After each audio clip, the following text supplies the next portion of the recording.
পাক পাঞ্জাতন হচ্ছে পাঁচজন: মুহাম্মাদুর রাসূলুল্লাহ, মৌলা আলী ওয়ালিউল্লাহ, মা ফাতিমাতুজ জাহরা, ইমাম হাসান, ইমাম হুসাইন। এই পাঁচজনের পাঁচটা নাম মোবারক রয়েছে। আমি বলতেছিলাম বিসমিল্লাহর ভিতরে 19টা ওয়াক্কর আছে।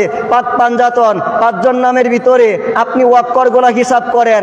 মুহাম্মদ শব্দ লিখতে 4টা ওয়াক্কর লাগে, আলী শব্দ লিখতে 3টা ওয়াক্কর লাগে, 4 এবং 3 7 হয়ে গেল। ফাতেমা শব্দ লিখতে 5টা ওয়াক্কর লাগে, 7 এবং 5 12 হয়ে গেল। হাসান শব্দ লিখতে 3টা ওয়াক্কর লাগে, 12 এবং 3 15 হয়ে গেল।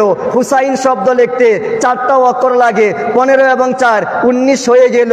বিসমিল্লাহর ভিতরেও 19টা ওয়াক্কর, পাক পাঞ্জাতনের ভিতরেও 19টা ওয়াক্কর। আই মেরে আল্লাহ, তোমার কাছে জিজ্ঞেস করি, তুমি কোরআনুল কারীম শুরু করছো বিসমিল্লাহর মাধ্যমে। এই বিসমিল্লাহর ভিতরে 19টা ওয়াক্কর রয়েছে।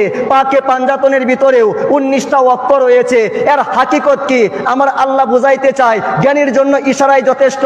পাক পাঞ্জাতনে 19টা ওয়াক্কর, বিসমিল্লাহর ভিতরেও 19টা ওয়াক্কর। যেই কোরআন নিয়ে মুসলমান গর্ব করে, যেই কোরআন বুকে ধারণ করে পৃথিবী চালাইতে চায়, সেই কোরআন শুরু করছি 19টা ওয়াক্করের মাধ্যমে। পাক পাঞ্জাতনের ভিতরেও 19টা ওয়াক্কর রয়েছে।